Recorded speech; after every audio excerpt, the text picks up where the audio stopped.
आज के टाइम पे क्लासेस या रिवीजन के वीडियोस तो कोई भी बना रहा है।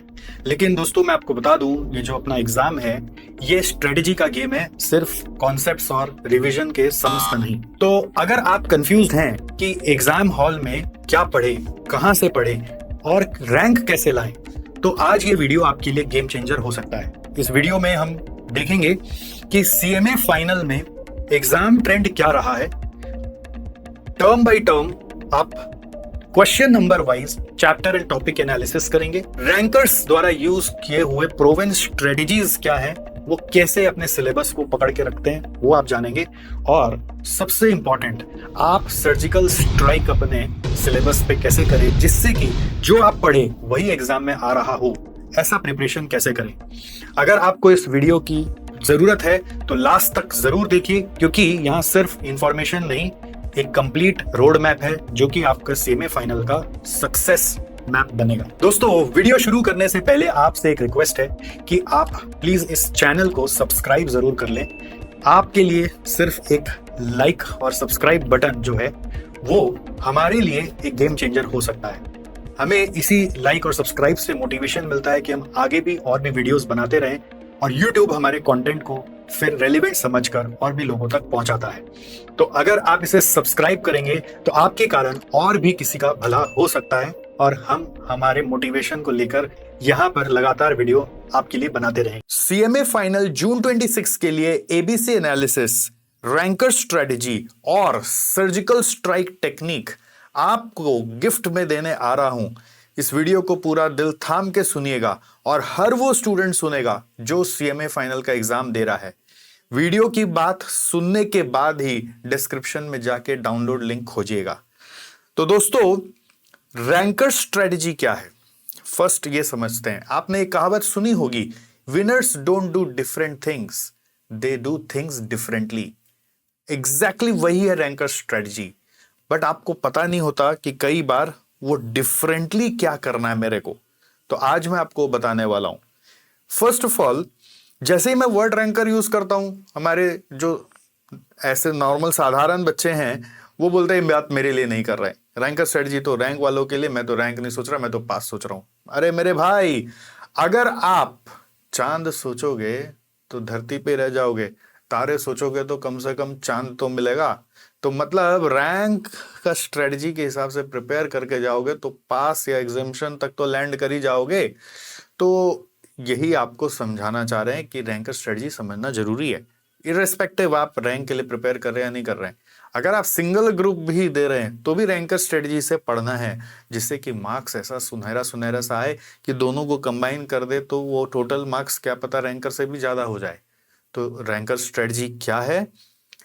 रैंकर स्ट्रेटजी मतलब आपको ऐसा कभी नहीं है कि हर चीज खोद खोद के पूरा याद रखना है, ऐसा कभी नहीं है। रैंकर स्ट्रेटजी का मतलब है कि आप जिस एग्जाम में जा रहे हो उस एग्जाम का आपको सब कुछ मालूम होना चाहिए। एग्जाम का मालूम होना चाहिए, मैं ये नहीं बोल रहा हूं सिलेबस का मालूम होना चाहिए। Rankers know the exam better than the syllabus. मतलब जरूरी नहीं है एक रैंकर को पूरा का पूरा सिलेबस रटा हुआ है, बट वो एग्जाम में क्या आता है नहीं आता है वो बहुत अच्छे से समझ चुका है। अगर उसने इसको पकड़ लिया तो वो इसके बाद इधर से अपना सिलेक्शन कर लेता है और स्ट्रेटजी ऐसा बना लेता है कि उसको पता चल जाता है कि एग्जाम में क्या आ रहा है क्या नहीं आ रहा है। और उसको ये भी खुद को भी पता होता है कि मेरा क्या कमी है। मतलब रैंकर का खूबी क्या है दोस्तों, he knows himself also better. मतलब knows his strength, own strength and weaknesses better. मतलब उसको अपने आप को भी थोड़ा सा इंट्रोस्पेक्ट करके पता लगाना पड़ता है कि मेरा कौन सा टॉपिक बहुत अच्छा है और मेरा कौन सा टॉपिक खराब है। और वो उस चीज को ढकता नहीं है, मतलब कि हाँ मेरे को सब आता सब आता सब आता, ऐसा नहीं करता है। वो खराब को खराब बोलता है, अच्छे को अच्छा बोलता है, और अपने वीकनेस पे एग्जाम को पहचान कर काम कर लेता है। अगर आप भी उनमें से एक हैं तो आपका भी रैंक आ सकता है, या रैंक जितना मार्क्स आ सकता है।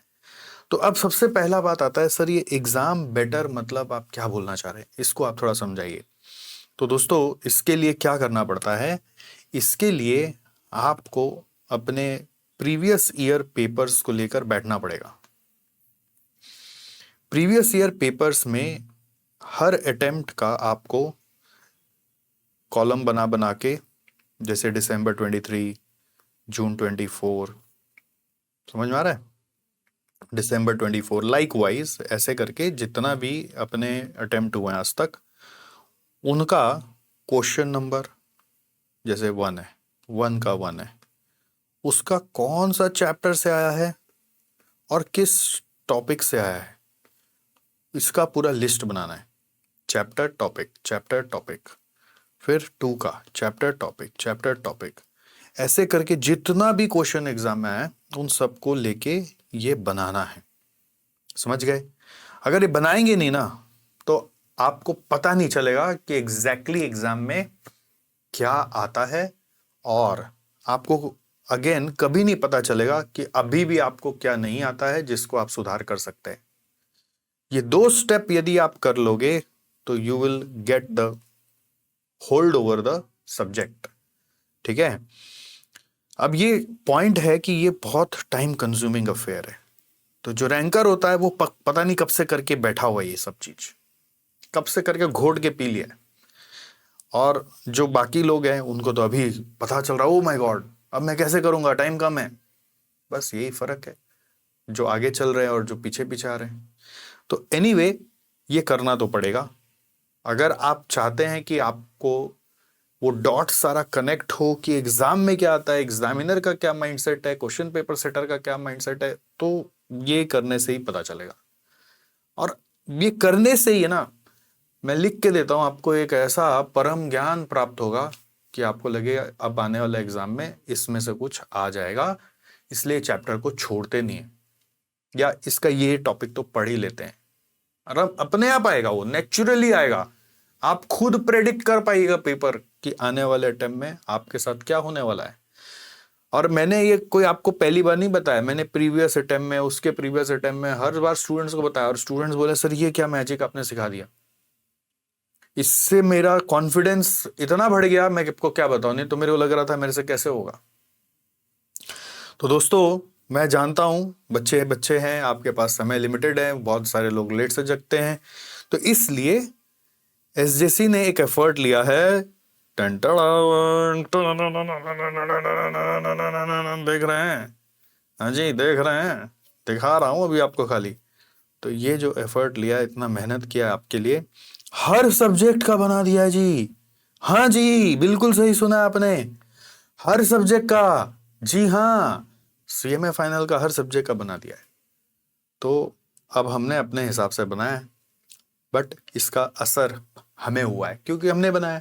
आपको असर तब होगा जब आप बनाओगे। तो आप इसको बेस लेकर अगर अपने से बनाते हो फिर तो ही फायदा होगा। अपने से बनाने के लिए क्वेश्चन पेपर निकालो इंस्टीट्यूट के वेबसाइट से, और उसको देख देख के खुद से मैपिंग करो। ऐसा आपको एक सैंपल दे दिया है, हो सकता है मेरा 1-2 कोई एरर हो गया हो, मैं अजम्पशन बोल रहा हूं, अगर हो गया हो तो आप करेक्ट कर लेना। हो सकता है आपको कोई चीज समझ में नहीं आया हो, तो आप कम से कम उस पर जोर दोगे तो वापस समझ में आएगा ना, आपको पता चलेगा। जैसे एग्जाम्पल में कोई एक पेपर है जहां ये मान लीजिए CFR है, क्या IDT कैसे लिख दिया है, तो ये यहाँ पे इंड AS 111 है, एग्जाम्पल सोचो, ठीक है। तो इंड AS 111 अगर आप बोल रहे हो तो इंड AS 111 आपके स्ट्रेंथ में है कि नहीं है, आपको ऐसे देखना है, समझ गए। तो इसी के हिसाब से आपको अपनी स्ट्रेटजी बनानी है कि आप जो एग्जाम देने जा रहे हो उस एग्जाम में आप ये पूरा का पूरा अटेम्प्ट कर पाओगे कि नहीं कर पाओगे। अगर नहीं कर पाओगे तो कौन सा और एरिया से पूछा जा रहा है जो अभी तक आपने पढ़ा नहीं है। तो मैं बाकी सब्जेक्ट्स का भी डेप्थ में नहीं जा रहा हूं, वो तो आप अपने से चले जाइएगा। तो आइए मैं आपको कुछ पेपर्स का करके दिखाता हूं कैसे होता है analysis. SCM, SFM, SPM, BV, ये 3 सब्जेक्ट जो मैं पढ़ाता हूं, मैं उसमें इनसाइट्स आपको अच्छा दे सकता हूं, इसलिए मैं उसका पूरा करके दिखा रहा हूं। तो ध्यान से समझ के करिएगा तो पहले जैसे मैंने पूरा एमसीक्यू का भी किया है। नॉर्मली आप अब बाकी एबीसी एनालिसिस कभी देखोगे तो उसमें एक कोई एमसीक्यू के बारे में नहीं बताएगा, बट एमसीक्यू भी करना जरूरी है, जिससे आपको पता चलेगा कि कौन सा पर्टिकुलर सेक्शन से एमसीक्यू भी आता है। वरना आप कोई पर्टिकुलर सेक्शन को इजी ले रहे थे या नहीं कर रहे थे तो पता चला उसका एमसीक्यू आता है और आपका मार्क्स कट जाता। तो एमसीक्यू में अभी देखिए इतना छोटा छोटा चीज़ है कि मैं उस पर बहुत ज़्यादा अभी डीप में नहीं जाऊंगा, बट मैं आपको ये बता देता हूँ कि आपको कैसे इसको एनालाइज करना है। आप एक तो करोगे हॉरिजॉन्टल एनालिसिस, जिसमें आप देखोगे कि क्या इस पर्टिकुलर क्वेश्चन का कोई स्पेसिफिक क्वेश्चन फिक्स्ड है क्या। जैसे आपको दिख जाएगा ज़्यादा वेटेज इंट्रोडक्शन टू एससीएम में, तो इसमें इंट्रोडक्शन टू एससीएम को वेटेज दिया। अब उसमें भी आप फर्दर डीप डाइव करो कि उसमें क्या आ रहा है, ब्लू ओशन आ रहा है, फिर देखिए स्ट्रेटेजिक पोजिशनिंग आ रहा है, फिर देखिए आपका आउटबाउंड आ रहा है, तो तीनों बार अलग अलग आया। तो कोशिश करो कि आप इस बार कुछ नया जो अभी तक नहीं आया उसको प्रिपेयर करो। बट इंट्रोडक्शन टू एससीएम का खाली यही 3 क्वेश्चन है ऐसा नहीं है, और भी इंट्रोडक्शन टू एससीएम का क्वेश्चन हो सकता है। तो आप क्या करोगे, पहले ऐसे देखोगे अगर कोई फिक्स्ड है जिसका वेटेज ज़्यादा है तो वो नाम यहाँ पे लिख दो। फिर सेकंड में देखो कोई फिक्स्ड है क्या, introduction to SCM, quality cost, decision making, quality cost, decision making, तो 2 बार क्वालिटी कॉस्ट है, 2 बार डिसीजन मेकिंग है, तो एक बार नाम लिख दो बस। ऐसे एनालिसिस करते हैं, मैं आपको एनालिसिस करना सिखा रहा हूँ। I am not giving you the analysis, I am teaching you how to do the analysis. फिर देखो डिसीजन मेकिंग है, वेरिएंस एनालिसिस है, क्वालिटी कॉस्ट है, एक्टिविटी भी है, डिसीजन मेकिंग है। तो ये डिसीजन मेकिंग में ज़्यादा लग रहा है, जिसमें ज़्यादा वेटेज दिखा मैंने उसका नाम डाल दिया। मैं अज्यूम कर रहा हूँ जिसका रिपीटेशन ज़्यादा है वो क्वेश्चन आएगा। अब हो सकता है क्वेश्चन पेपर सेटर भी इसको देख रहा हो, बट मेरा ऐसा मानना है कि अभी तक तो क्वेश्चन पेपर सब बन बना गया होगा और वो सब चला गया होगा प्रिंट प्रांट में, क्योंकि इतना बड़ा वॉल्यूम का काम इतना डिलेड बेसिस में नहीं होता है। तो वो देख भी रहा हो तो क्या ही चेंज करेगा, और कर भी दे तो हम तो ये कोई ऐसा नहीं मान रहे कि यही हम पढ़ के जा रहे हैं, हम बोल रहे हैं हम इस पे इम्फेसिस दे के जा रहे हैं, थोड़ा सा हम ऐसा प्रिज्यूम कर रहे हैं कि ऐसा कुछ हो सकता है।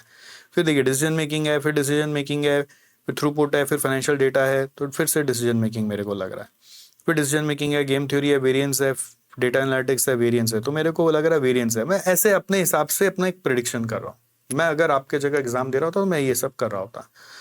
इससे फायदा क्या होता है, इससे बस फायदा ये होता है कि मुझे कोई चीज जो छूटा हुआ है वो चीज देखने का अंदाजा लग जाता है। फिर मैं क्या करूंगा, इस तरह से इंडिविजुअल चैप्टर वाइज वेटेज देखूंगा कि जैसे इस पर्टिकुलर दिसंबर 23 में डिसीजन मेकिंग से कितना मार्क का आया, decision making 1, decision making 2, decision making 3 questions, quality cost का 1, इंट्रोडक्शन टू एससीएम का 1, ट्रांसपोर्टेशन का 1, एक्टिविटी बेस्ड का 1, लर्निंग कर्व का 1, सिमुलेशन का 1, वेरिएंस एनालिसिस का 1, गेम थ्योरी का 1, नेटवर्क एनालिसिस का 1, डेटा एनालिटिक्स का 1 और 2, बिजनेस फोरकास्टिंग का 1। समझ में आया? तो ऐसे क्या समझ में आया आपको देख के? Oh my God, decision making से 3 क्वेश्चन आ जाता है, इंट्रोडक्शन टू एससीएम का 1 ही क्वेश्चन है, क्वालिटी कॉस्ट का भी 1 क्वेश्चन है, लर्निंग कर्व का भी 1 क्वेश्चन है।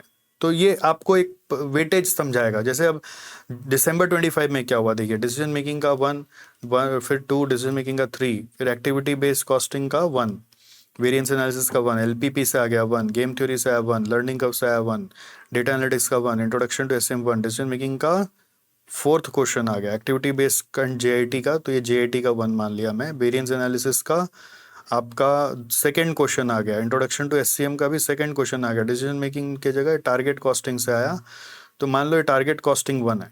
थोड़ा कभी नाम वाम लिखने में हम लोगों का कुछ आगे पीछे हो जाता है। फिर ये रेलिवेंट कॉस्टिंग डिसीजन मेकिंग का ही पार्ट है, तो डिसीजन मेकिंग का 5 क्वेश्चन आ गया। तो अब आप बोलेंगे हम डिसीजन मेकिंग नहीं पढ़ के जाएंगे क्योंकि आपको लगता है उसका प्रैक्टिकल टफ आता है, वो पॉसिबल है, बट उसका ऑब्जेक्टिव तो करके जाना ही पड़ेगा, वरना 10 मार्क छूट जाएगा। आप कैसा रिस्क ले सकते हैं? तो ये आपको एक ओवरव्यू दे देता है एमसीक्यू एनालिसिस कि मैं कौन सा चैप्टर को हल्के में ले रहा था, कौन सा टॉपिक को हल्के में ले रहा था, बट उससे एमसीक्यू आने वाला है। तो बाय डिफॉल्ट जब आप रिवीजन करोगे तो उस पर आंख गड़ के रिवीजन होगा। सेकेंडली एक इंपॉर्टेंट चीज क्या है कि एमसीक्यू के लिए प्रिपरेशन लगेगा।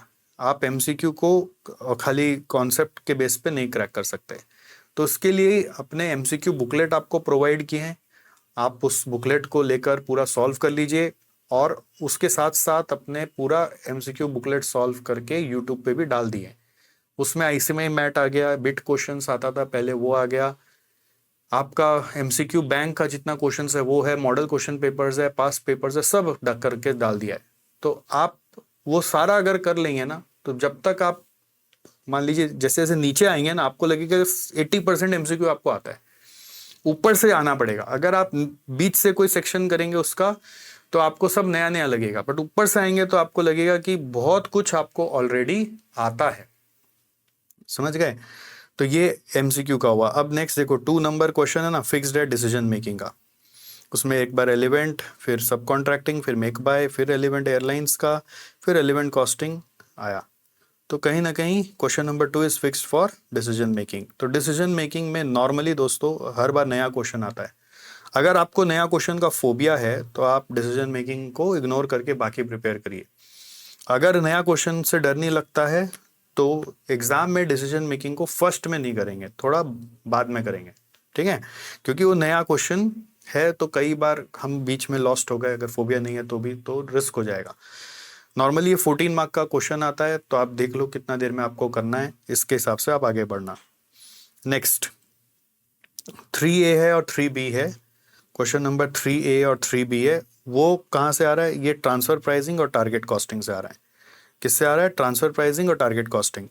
तो एक बार टारगेट कॉस्टिंग आता है, दूसरी बार लाइफ साइकिल कॉस्टिंग आया, तीसरी बार डिसीजन मेकिंग यूजिंग प्रोबेबिलिटी आया, फिर वापस रिदम रिपीट हो गया, टारगेट, लाइफ साइकिल। तो इस बार क्या हो सकता है? आप देखो डिसीजन मेकिंग यूजिंग प्रोबेबिलिटी, और इधर ट्रांसफर प्राइसिंग फिक्स है। ट्रांसफर प्राइसिंग में भी किस टाइप का क्वेश्चन आ रहा है, अगर आप उस पर ध्यान दोगे तो आपको पता चल जाएगा कि ट्रांसफर प्राइसिंग में भी मैं और कौन सा टाइप ऑफ क्वेश्चन है जो अभी तक नहीं आया उसको करके जाऊं। तो ये एग्जाम का एक सीक्रेट सॉस है कि जो नहीं आया है उसको भी थोड़ा सा और ध्यान दो, जो आया सिर्फ उसी को मत देखो।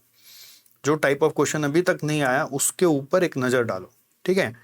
तो ऐसे आपको समझ में आ रहा है? क्वेश्चन नंबर 2 में ये है, 3 में ये दोनों हैं। तो अब इसका मतलब मैं बोल रहा हूँ प्रोबेबिलिटी वाला पढ़ना है, तो इसका मतलब ये नहीं कि लाइफ साइकिल और टारगेट को छोड़ देना है। तो लाइफ साइकिल टारगेट से एमसीक्यूज तो आ ही सकता है, तो एमसीक्यू तो सब करना ही है।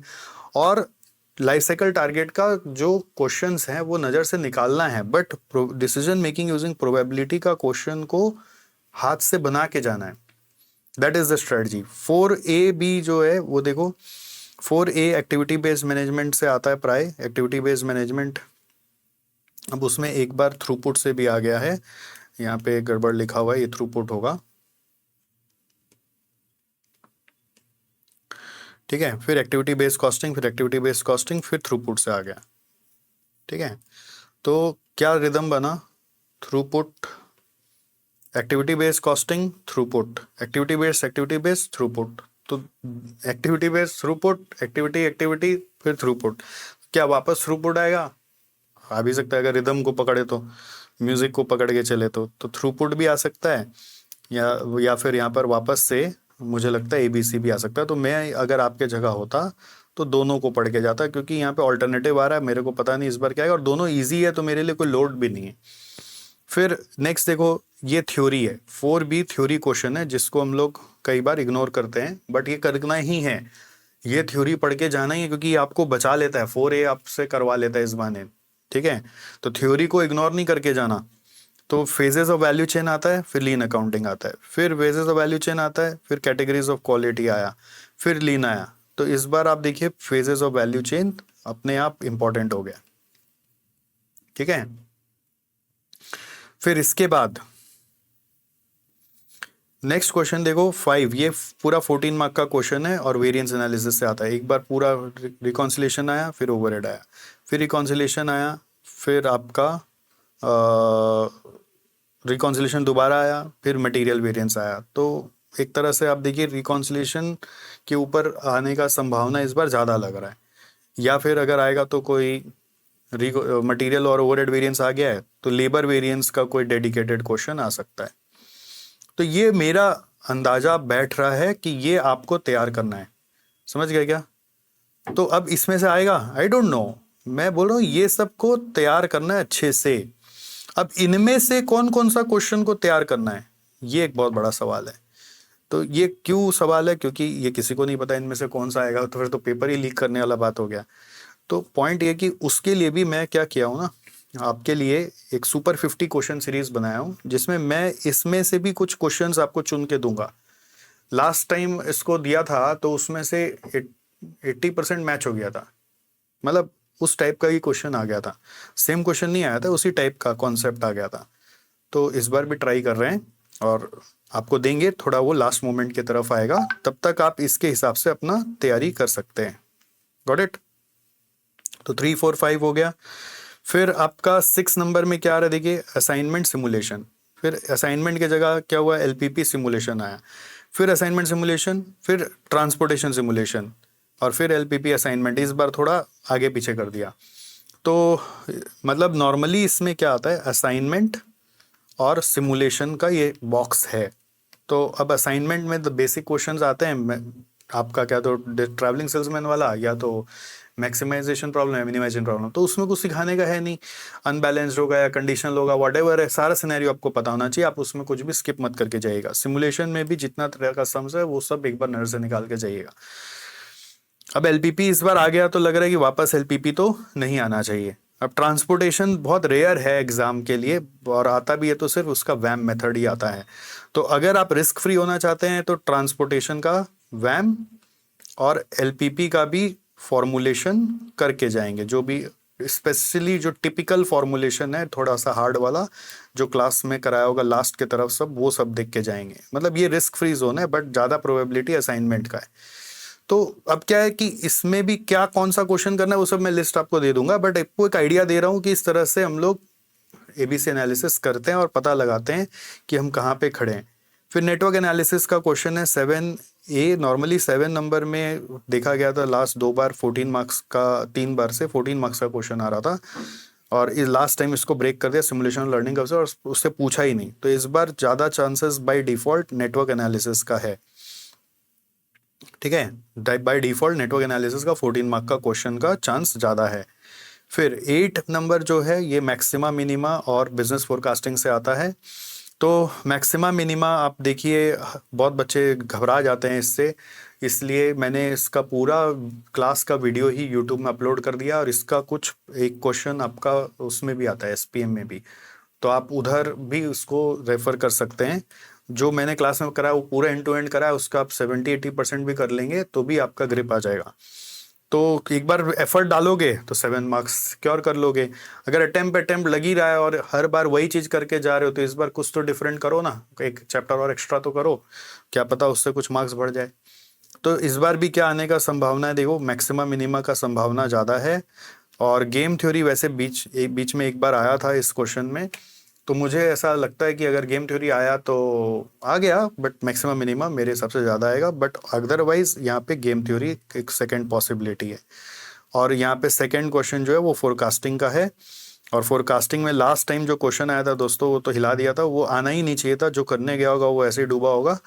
तो ऐसा क्वेश्चन फोरकास्टिंग में है जो एग्जाम में आ जाए तो करना ही नहीं है, आपको ये ध्यान रखना है। बट अदरवाइज इस बार मेरे को तो लगता है वो सिंपल सा कोई मेथड ऑफ लीस्ट स्क्वायर जैसा ही कुछ आना चाहिए, ऐसा मेरा मानना है, या फिर कोई मूविंग एवरेज मेथड का कोई क्वेश्चन आएगा। अब जो मेरे को लगता है मैंने अपने हिसाब से लिख दिया, अब ये आएगा कि नहीं आएगा पता नहीं। तो मैं आपके जगह अगर एग्जाम दे रहा होता तो इन सब चीज़ों पे वजन डाल देता और अच्छे से प्रैक्टिस करके जाता और बाकी सबको देख के चला जाता, और इस 2 to 8 से ये समझ जाता कि मेरे को कौन सा 5 क्वेश्चन एग्जाम में करना है। ठीक है, जैसे अगर मेरा हाथ मैक्सिमम मिनिमा फॉर फोरकास्टिंग में तंग चल रहा है तो मैं बाकी सबको जोर लगा के करूंगा और उसमें उसका बैकअप भी बना के जाऊंगा। जैसे असाइनमेंट करना वाला हूँ, मेरे को पता है उस 4A में वो आने वाला है, तो बट हमको पता है कि उसमें मेरा दूसरा क्वेश्चन में हाथ तंग है, तो मैं ट्रांसपोर्टेशन और एलपीपी फॉर्मुलेशन भी करके जाऊंगा जिससे कि मेरा वो छूटे नहीं। जब मेरे को मालूम है मेरा 2 और 8 दोनों में हाथ तंग है, तो मेरे को पता है कि 4B को मैं रिस्क नहीं ले सकता, इसलिए मैं phases of value chain, lean principle और उससे जुड़ा हुआ उस चैप्टर का कुछ और भी थ्योरी हो तो उसको मैं अच्छे से लिख के याद करके जाऊंगा। और यही आएगा ऐसा जरूरी नहीं है, क्या पता बेंचमार्किंग से पूछ ले, इस बार बैलेंस स्कोर कार्ड से पूछ ले, कुछ एक एक्सेप्शन हो ही सकता है, इसका कोई अनुमान नहीं है। इंटरमीडिएट नहीं है कि पूरा छपा हुआ आएगा, इंटरमीडिएट में क्या होता है ना, जो है वही छप जाता है, बट फाइनल में थोड़ा तो आप ये गेम अज्यूम कर ही सकते हैं। समझ में आया आपको? अब आते हैं नेक्स्ट एसएफएम में। तो let us now understand SFM का एबीसी एनालिसिस। एसएफएम का एबीसी एनालिसिस में अगेन एमसीक्यू का वैसे ही करना है जैसे आपको एससीएम के समय बताया। उसमें क्या करना है, एक एक चैप्टर का ना खंड बना हुआ है कि नहीं, पहले वो देखो। पहले इस तरह से देखो क्या क्या आता है, capital budgeting, capital budgeting, capital budgeting, capital budgeting. तो मतलब ये क्वेश्चन बुक्ड है कैपिटल बजटिंग के लिए, वो बोलेगा मैं ही यहाँ पे आके बैठूंगा, बट हर बार अलग अलग आ रहा है, एक बार पीआईआई, एक बार मॉडिफाइड एनपीवी, फिर मॉडिफाइड एनपीवी, फिर प्रीमियम फॉर एबनॉर्मल रिस्क, फिर एडजस्टेड एनपीवी। तो इस बार क्या नया आएगा पता नहीं है। तो कैपिटल बजटिंग का सारा एमसीक्यूज को अच्छे से करेंगे, सारा मेथड्स को अच्छे से जान के जाएंगे, क्या पता कुछ नया बना दे। फिर ये खंड देखो, इक्विटी वैल्यूएशन के लिए फिक्स्ड है, इक्विटी इक्विटी इक्विटी इक्विटी, और फिर यहाँ पे कैपिटल बजटिंग ही डाल दिया, कोई बात नहीं है, बट इक्विटी वैल्यूएशन के लिए फिक्स्ड है। तो ऐसे मैं हॉरिजॉन्टल एनालिसिस करके हर एक का खंड को पता कर ले रहा हूँ, और उसी तरीके से हर क्वेश्चन का करूँगा। It is going to take me lot of time, इसलिए मैं इसमें पूरा डिटेल में नहीं जाऊंगा दोस्तों, बट मैं आपको एक आइडिया दे रहा हूँ। देखो पोर्टफोलियो यहाँ पे फॉरेक्स एक एक्सेप्शन आ गया, उसको छोड़ो, पोर्टफोलियो, फिर कैपिटल बजटिंग एक्सेप्शन आ गया, बट खंड जो है वो पोर्टफोलियो का है, ठीक है। तो पोर्टफोलियो से भी क्या आ रहा है उस पर भी देखिए क्या हो रहा है ना, कुछ कुछ चीजें कई बार डिस्क्रिप्टिव क्वेश्चन में नहीं आती है, तो आपके प्रैक्टिस में नहीं आया, बट वो एमसीक्यू में आ रहा है, जैसे रिस्क पेनल्टी, इन्वेस्टर यूटिलिटी। तो आपको इसका ध्यान रखना है कि कुछ एक्सेप्शनल फॉर्मूलाज हैं, वो सब आपको एमसीक्यू में पूछ रहा है, तो कोई भी फॉर्मूला फिर पोर्टफोलियो का छूटना नहीं चाहिए। ऐसा नहीं कि जो एग्जाम में आ रहा है सिर्फ उतना ही करेंगे। फिर देखिए म्यूचुअल फंड है, कैपिटल बजटिंग वापस हमको लगता है एक्सेप्शनल होगा, फिर पोर्टफोलियो है, बॉन्ड वैल्यूएशन है, और सिक्योरिटाइजेशन है। तो मतलब इसमें कुछ भी आ सक रहा है, मतलब पता नहीं कौन सा चैप्टर से आएगा, रैंडम है, मतलब ये स्पेस रैंडम है, छोड़ देते हैं। Efficient market hypothesis, mutual fund, technical analysis, derivatives, technical analysis, तो मे बी टेक्निकल एनालिसिस। अब हाँ, ये एक बहुत इंपॉर्टेंट रियलाइजेशन है, जब आप ये पेपर को देखते हो, मतलब अच्छे से अपने से पूरा देखते हो ना, खाली एबीसी नहीं, तो आपको समझ में आएगा, ओ माय गॉड स्टोकेस्टिक पे सम आ रहा है। स्टोकेस्टिक एनालिसिस का फॉर्मूला नॉर्मली हम लोग पढ़ते नहीं है, और उस पर क्वेश्चन आ रहा है, तो आप सोच ही नहीं सकते थे कि इस पे क्वेश्चन आएगा और एमसीक्यू आपसे फिर बनेगा नहीं। तो ऐसा कौन सा फॉर्मूला है टेक्निकल एनालिसिस का जो एमसीक्यू में पूछ रहा है? तो उस सब का एक्चुअली मैंने जो एमसीक्यू वीडियो आपका एसएफएम का सॉल्व कराया है उसमें सब समझा दिया है, और आपको वीडियो देखना पड़ेगा। आप खाली अपने क्लास नोट्स के भरोसे एमसीक्यू क्रैक नहीं कर पाइएगा। तो आपको एसएफएम एमसीक्यू का जो मैंने पूरा वीडियो यूट्यूब में डाल के दिया है, उसमें आईसीएमआई मैट पूरा करा दिया है, एमसीक्यू बैंक करा दिया है, बिट क्वेश्चंस करा दिया है, पास्ट पेपर्स करा दिया है। तो सब आपको देखना है, जैसे जैसे आप ऊपर से नीचे आओगे आपको नीचे में लगेगा कि सब आता है। तो टेक्निकल एनालिसिस का कुछ फॉर्मूलाज आपको नया मिलेगा, राइट। फिर डेरिवेटिव से देखिए 3 क्वेश्चन लगातार, फिर डेरिवेटिव्स का 2 क्वेश्चन, फिर यहाँ पे डिजिटल फाइनेंस घुसा है, यहाँ पे 2 डिजिटल फाइनेंस, 1 डेरिवेटिव्स, यहाँ पे आप देखिए टेक्निकल एनालिसिस और 2 पोर्टफोलियो घुसा दिया, 2 पोर्टफोलियो और घुसा दिया आपको। तो समझ में आ जाएगा आपको कि एक्चुअली यहाँ पर पोर्टफोलियो से भी हो रहा है, फिर पोर्टफोलियो से हो रहा है, फिर बॉन्ड वैल्यूएशन से हो रहा है। तो आप लेटेस्ट को भी देख सकते हैं कि लेटेस्ट में बॉन्ड वैल्यूएशन से पूछा था, फिर पोर्टफोलियो से पूछा था, बट आपको इससे ये समझ में आएगा कि कई बार कोई पर्टिकुलर बॉक्स फिक्स नहीं है, बट कोई पर्टिकुलर बॉक्स आपको लगेगा फिक्स भी है। जैसे अगर फिक्स नहीं है तो दोनों आप लिख दीजिए, अगर फिक्स है तो वही स्पेसिफिक लिख दीजिए, अगर कुछ नहीं है तो ब्लैंक रख दीजिए कि मेरे को पता नहीं इसमें से क्या आ सकता है, यहाँ पे कुछ भी आ सकता है। तो इस तरह से आपको 15 क्वेश्चन का अपने से करना है, यहाँ पे मैं आपको अपने से करने बोल रहा हूँ। उसके बाद आपको क्या करना है, यहाँ पर भी फिर से देखना है, कैपिटल बजटिंग से फर्स्ट क्वेश्चन, इक्विटी बैलेंस से फर्स्ट क्वेश्चन, पोर्टफोलियो से 1, म्यूचुअल फंड से 1, एफिशिएंट मार्केट हाइपोथेसिस 1, डेरिवेटिव्स 1 2 3। ये क्या है, ये वर्टिकल एनालिसिस हो रहा है, एक एक चैप्टर का वेटेज समझ में आ रहा है। पोर्टफोलियो का आ गया सेकंड क्वेश्चन, डिजिटल फाइनेंस का 1, तो डिजिटल फाइनेंस अगर आप नहीं पढ़ते हैं तो उससे एमसीक्यू आता है और आप छूट जाएगा आपका, तो मार्क्स गड़बड़ हो जाएगा। तो उसका थ्योरी मैराथन डाला हुआ है यूट्यूब में, उसको देखेंगे। फंडामेंटल एनालिसिस से भी क्वेश्चन आया, डिजिटल फाइनेंस से 2 क्वेश्चन आया, फॉरेक्स से 1 आया, पोर्टफोलियो से तीसरा क्वेश्चन आ गया, फॉरेक्स से दूसरा आ गया, कैपिटल बजटिंग से 1 पहले था, 2 दूसरा, ये तो 15 तक हो गया, ठीक है, वो 2A में आ गया। तो ऐसे आपको बाकी हर एक एग्जाम का देखना है। तो कैपिटल बजटिंग से यहाँ पे देखते हैं कितना है, देखो 1 2 3, सिक्योरिटाइजेशन से आया 1, टेक्निकल एनालिसिस से 1, बॉन्ड वैल्यूएशन से 1, portfolio 1 2, risk analysis in capital financial market, तो इससे कोई क्वेश्चन नॉर्मली नहीं आ रहा था बट इससे आ गया। डेरिवेटिव्स 1, डेरिवेटिव्स 2, इंटरनेशनल फाइनेंशियल से भी क्वेश्चन ज़्यादा नहीं आ रहा था बट इससे आ गया। फॉरेन एक्सचेंज रिस्क मैनेजमेंट से आया, फिर उससे सेकेंड आया, डिजिटल फाइनेंस से फर्स्ट क्वेश्चन आया, देख रहे हैं क्या, फिर आपका यहाँ पे खत्म हो गया। तो इससे समझ में क्या आ रहा है कि अच्छा मेरे को कैपिटल बजटिंग पे ध्यान देना है, डेरिवेटिव से 2 क्वेश्चन आ रहा है, फॉरेन एक्सचेंज से 2 क्वेश्चन आ रहा है। तो this analysis also is required to understand कि किस चैप्टर से एमसीक्यू आप अदरवाइज इग्नोर ही कर रहे थे, किस चैप्टर पे ध्यान ही नहीं दे रहे थे। तो बाई नेचर आप अपना जब पढ़ाई करोगे तो उस पर ध्यान ज़्यादा जाएगा। जब आपको मालूम ही आता है तो रेलिवेंसी बढ़ जाएगी पढ़ने की। ठीक है, अब देखो नेक्स्ट 2 से क्या हो रहा है। 2A is usually fixed for capital budgeting. आप देखिए capital budgeting, capital budgeting, capital budgeting, capital budgeting, और उसमें भी मशीन रिप्लेसमेंट का ही क्वेश्चन आता है, तो रिप्लेसमेंट का ही क्वेश्चन देखना। तो रिप्लेसमेंट डिसीजन, कैपिटल बजटिंग, आप इसका प्रिपेयर करके जा सकते हो। अब कैपिटल बजटिंग अपने आप में महासागर है, आपको लगता है ख़त्म कैसे होगा, मैं छोड़ दूं क्या इसको, बट अगर आप ये एनालिसिस कर लेते हो तो आपको लगता है एक बार रिप्लेसमेंट तो हम कर ही सकता है, उतना उसका जितना सम्स है वो तो हम बना लेते हैं। तो इस तरह से आप थोड़ा कॉन्फिडेंट हो जाते हो, आपको लगता है कि नहीं मैं चैप्टर मैनेज कर सकता हूँ। फिर 2B क्या, लीजिंग का क्वेश्चन है, lease versus buy, leasing, lease minimal lease rental, lease versus buy, step down plan, फिर लीजिंग का annual lease rental indifference loan. तो लीजिंग का क्वेश्चन है, और यहाँ पर हम लोगों का लीजिंग का, आप देखो कौन सा ऐसा क्वेश्चन है जो अभी तक नहीं आया। Try to find new question जो अभी तक एग्जाम में पूछा नहीं है ना। को न्यू क्वेश्चन मतलब आप देखिए इतना सारा सम्स आप बनाए, उसमें से कौन सा अभी तक नहीं आया है।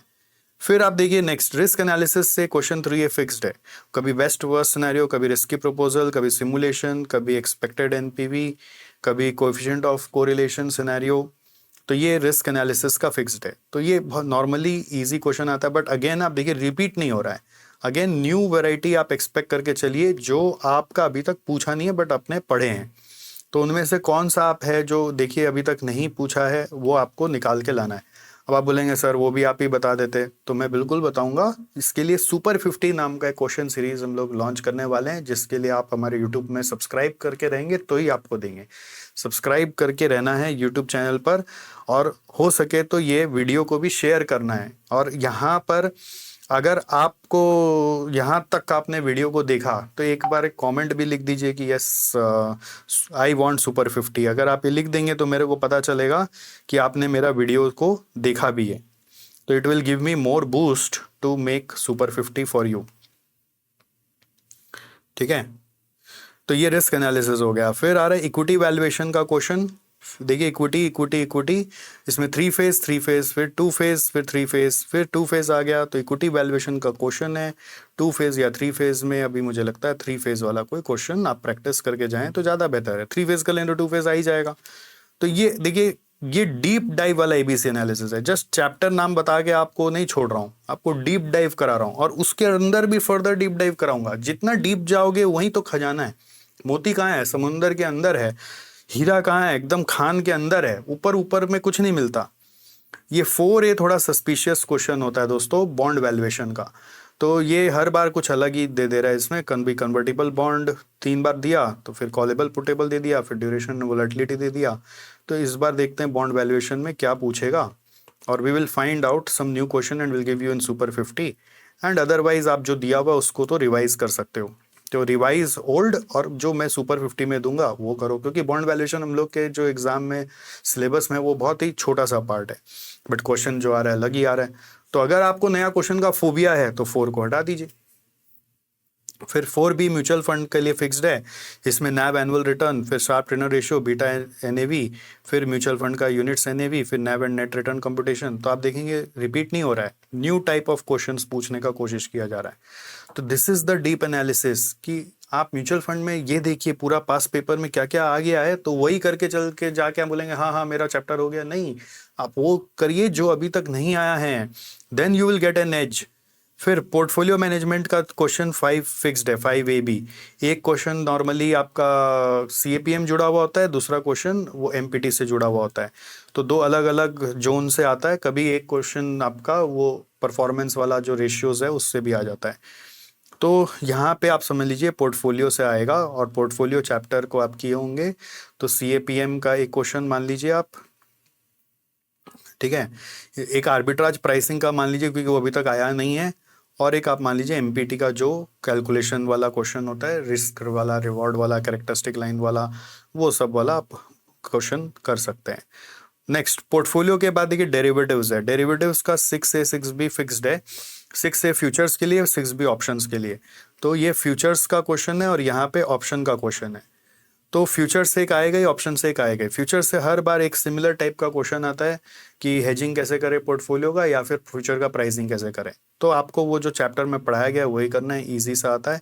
और ऑप्शन में भी आप लोग वैसे स्ट्रेटजी वगैरह से बहुत कॉम्प्लिकेटेड भी पढ़े हो, बट आता ईजी वाला ही है। क्या तो बाइनोमियल मॉडल आता है, और या फिर आपका पुट कॉल पैरिटी आता है, या फिर आपका कोई पे ऑफ निकालने वाला क्वेश्चन आता है। आप लोग ब्लैक स्कोल्स वगैरह पढ़ के आते हैं, नॉर्मली वो नहीं आता है, बट ठीक है, अब आ गया आपका तो फिर मेरे को मत ब्लेम करने जाना, ठीक है। बट नॉर्मली नहीं आता। 7A 7B जो है ये फॉरेक्स के ऊपर डिपेंडेंट है पूरा। फॉरेक्स का भी है ना, आप लोग कई बार घबरा जाते हो कि इतना बड़ा चैप्टर है, बट इसका फंडामेंटल क्लियर होगा ना तभी आप फॉरेक्स क्रैक कर पाओगे, ठीक है। तो फंडामेंटल क्लियर करने के लिए मैंने क्या किया, फंडामेंटल ऑफ फॉरेक्स नाम का एक वीडियो बनाया है, यूट्यूब पे डाल रहा हूँ। शायद आप जब तक देखें तब तक आ जाए, या कुछ ही दिन में आ जाएगा, तो आप उसको ज़रूर देख लीजिएगा अगर आपका अभी भी फंडामेंटल बना हुआ नहीं है तो वो 3-4 घंटे में फॉरेक्स का बेस आ जाएगा। फिर आप जो भी इसका सम कॉन्सेप्ट रिवाइज करोगे आपको खच पकड़ में आ जाएगा। तो फॉरेक्स का जो क्वेश्चन आता है, अगेन फर्स्ट वाला तो हमेशा ईजी वाला आता है, बेसिक से आता है, और नॉर्मली वो मॉडिफिकेशन ऑफ फॉरवर्ड कॉन्ट्रैक्ट का क्वेश्चन कम आता है जिसमें सबसे ज़्यादा दिमाग लगता है। और दूसरा वाला जो है वो हेजिंग वाला क्वेश्चन आता है ज़्यादातर, और मतलब इजी करना होगा तो वो फिर पैरिटी रिलेशनशिप वाला क्वेश्चन आ जाएगा। बट हेजिंग वाला क्वेश्चन ज़्यादा पॉपुलर है, उसमें 1-2 टाइप ऑफ क्वेश्चन जो लास्ट में किया हुआ है अच्छा वो सब पे ज़्यादा जोर दे के करना है आपको। तो ये सब क्वेश्चन का लिस्ट आपको देंगे, बट आपको यहाँ पर फॉरेक्स करना ही है। अब 8 नंबर जो है वो पूरा थ्योरी है, ये कई बार बचाव करता है। अगर जैसे मान लीजिए आपका फॉरेक्स में हाथ तंग है, या फॉरेक्स में कुछ नया क्वेश्चन दिख गया आपको, या पोर्टफोलियो में कुछ नया दिख गया, तो थ्योरी आपको बचा सकता है, ठीक है। तो थ्योरी में स्ट्रेट क्वेश्चन आता है डिजिटल फाइनेंस से, वे इंटरनेशनल फाइनेंशियल इन्वायरमेंट्स और सिक्योरिटाइजेशन से। सबसे इजी तो सिक्योरिटाइजेशन है, और डिजिटल फाइनेंस सेकंड इजी है। थर्ड जो इंटरनेशनल फाइनेंशियल इन्वायरमेंट है उसमें एक्चुअली बहुत सारा वैरायटीज़ है, सारा ही आपको पढ़ के जाना पड़ेगा। आप देखेंगे ज़्यादातर GDR ही आ रहा है, बट आपको स्टिल बाकी सारे टॉपिक्स भी पढ़ने पड़ेंगे। तो ये पूरा थ्योरी है डिजिटल फाइनेंस का, और ये इंटरनेशनल फाइनेंस एनवायरनमेंट का, ठीक है। और ये वाला सिक्योरिटाइजेशन का। सिक्योरिटाइजेशन सबसे इजी लगेगा आपको, इसके लिए थ्योरी मैराथन वीडियोस देखना पड़ेगा और उससे थ्योरी नोट्स बनाना पड़ेगा आपको, तभी आप ये कैप्चर कर पाइएगा। और ये उन बच्चों के लिए है जो मान लीजिए बाकी चैप्टर्स में तंग है थोड़े से, कोई एक में भी, तो आपको बैकअप के लिए अपना थ्योरी तैयार करना ही है। और इस थ्योरी का MCQ तो छोड़ ही नहीं सकते। और अगर आपका बाकी चैप्टर्स अच्छा है, forex, portfolio, derivatives, capital budgeting, है ना, तो थ्योरी के लिए उतना टेंशन लेने का दरकार नहीं है। तो मेरे पास ऐसे भी स्टूडेंट्स हैं जिनके 84+ मार्क्स आया है, बट उन्होंने थ्योरी पढ़ाई नहीं, बट MCQ कर लिया था। तो वैसे भी हो सकता है आपका, उन्होंने प्रैक्टिकल पे थोड़ा मेहनत कर लिया। तो आप किस टाइप के स्टूडेंट, अपने हिसाब से जजमेंट लेना, ना कि कोई दूसरा कैसे कर रहा है उसके ऊपर जजमेंट लेना, ठीक है। तो ये हुआ SFM का। वेट करना है क्या चीज़ का, सुपर 50 क्वेश्चंस का, जिसमें मैं आपको हर एक चैप्टर का भी क्या क्या स्पेसिफिक क्वेश्चन है या हेडिंग है जो आपको पढ़ना है वो भी आपको दूंगा। थोड़ा वेट करना होगा, वो अभी नहीं मिलेगा। अब आ जाते हैं नेक्स्ट, देखिए SPMBV का।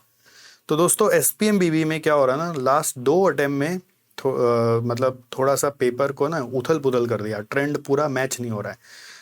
तो MCQ वगैरह में तो देखिए जैसे आपको मैंने SCM SFM का समझाया था वैसे ही आपको समझना है कि सबसे पहले आपको क्या करना है, इकोनॉमिक एफिशिएंसी ऑफ फर्म है। अगर यहाँ पे इधर देखिए परफॉर्मेंस मेजरमेंट है, इधर इंट्रोडक्शन है, इधर valuation of assets and liabilities है, इधर इंट्रोडक्शन है। तो आप अपने हिसाब से देखो कि यहाँ पे क्या आ सकता है, एज पर वेटेज किसका ज़्यादा वजन है। तो इंट्रोडक्शन टू PM का ज़्यादा लग रहा है।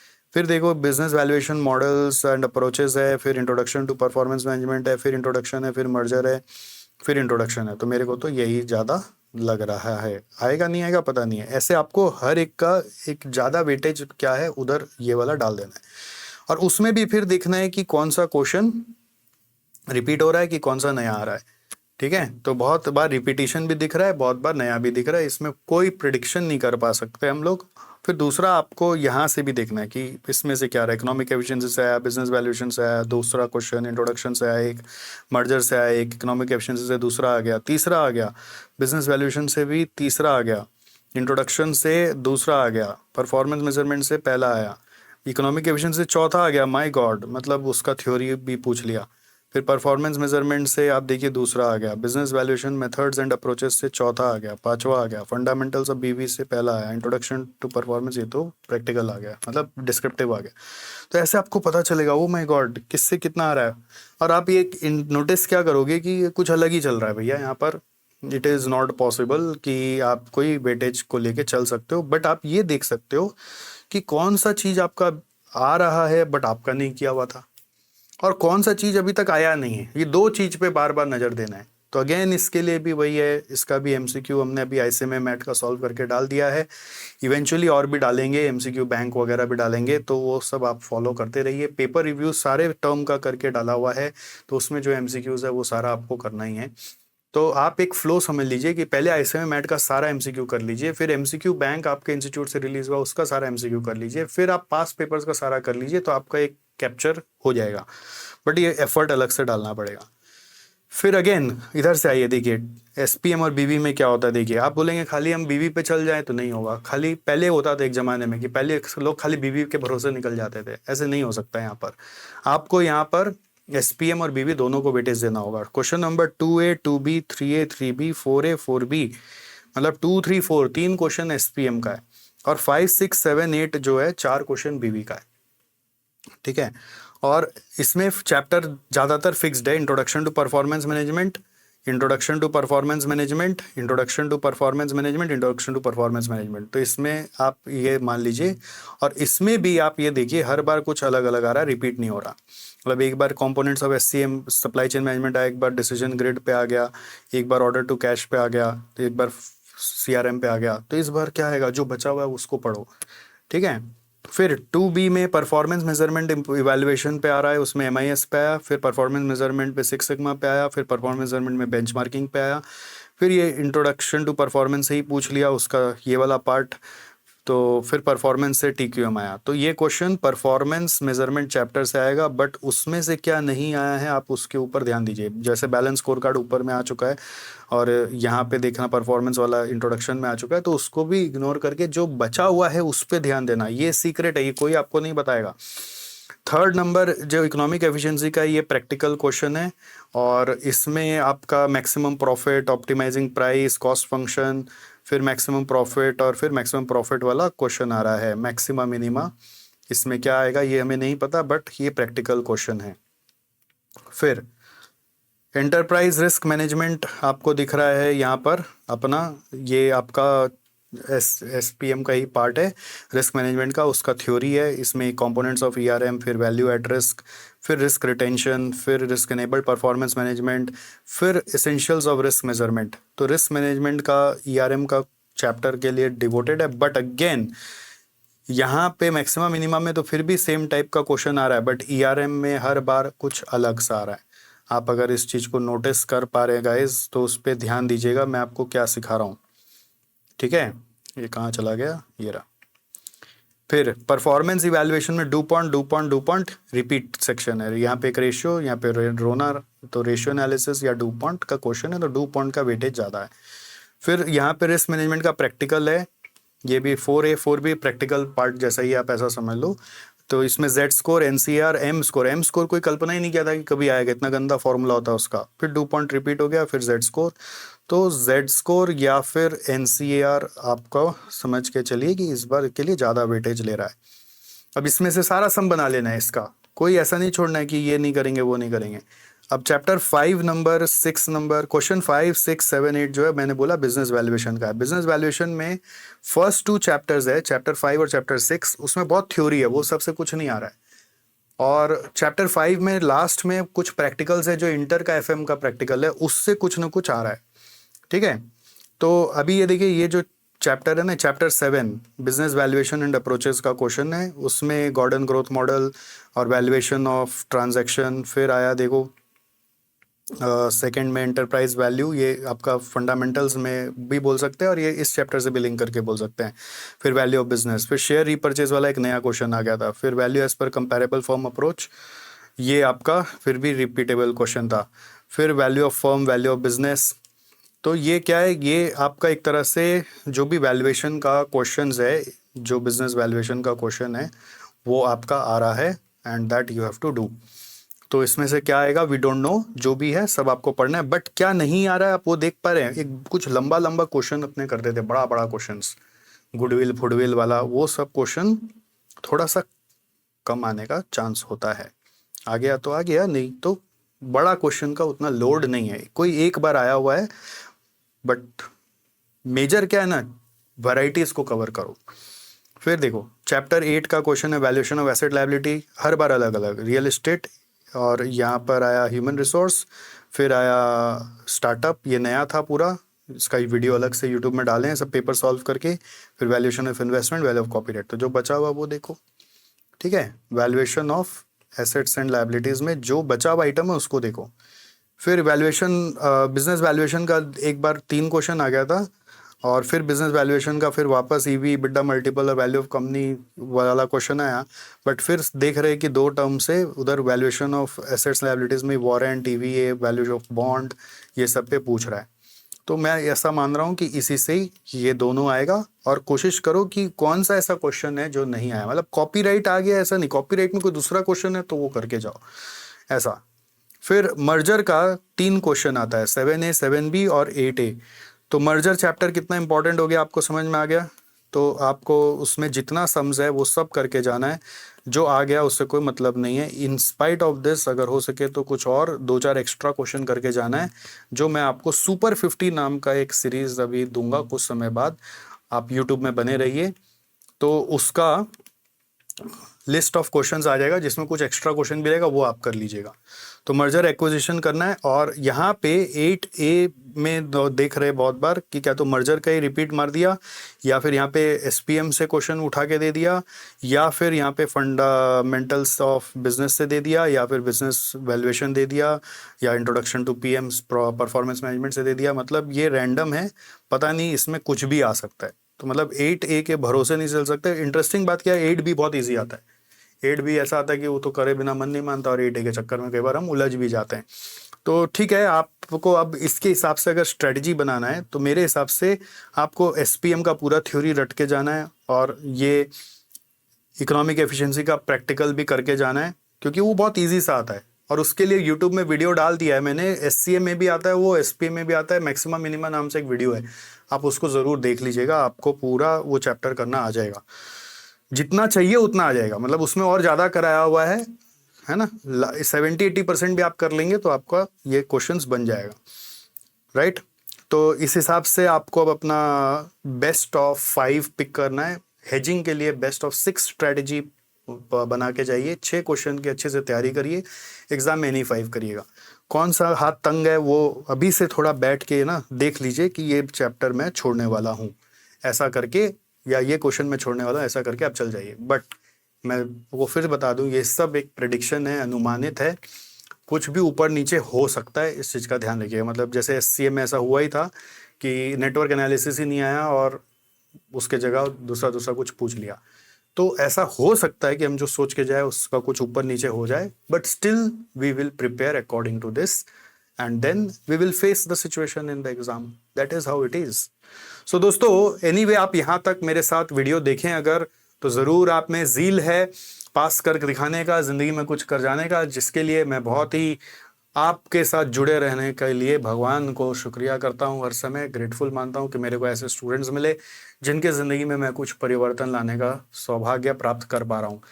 अब आप इसका पेबैक खाली ये कर सकते हैं कि एक बार वीडियो को ज़रूर से प्लीज़ सब्सक्राइब कर लीजिए, मतलब चैनल को सब्सक्राइब कर लीजिए, वीडियो को लाइक कर दीजिए, और आपको लगता है अगर ये पूरा कंटेंट किसी को भी हेल्प करेगा तो एक बार एक जन के साथ कम से कम शेयर ज़रूर कर दीजिए, ठीक है। नहीं तो अपने स्टेटस पे लगा लीजिए कि ये वीडियो मैंने देखा, तो घर वाला भी आपको आशीर्वाद देगा कि हाँ बच्चा पढ़ तो रहा है, कुछ अच्छा चीज़ तो देख रहा है, राइट।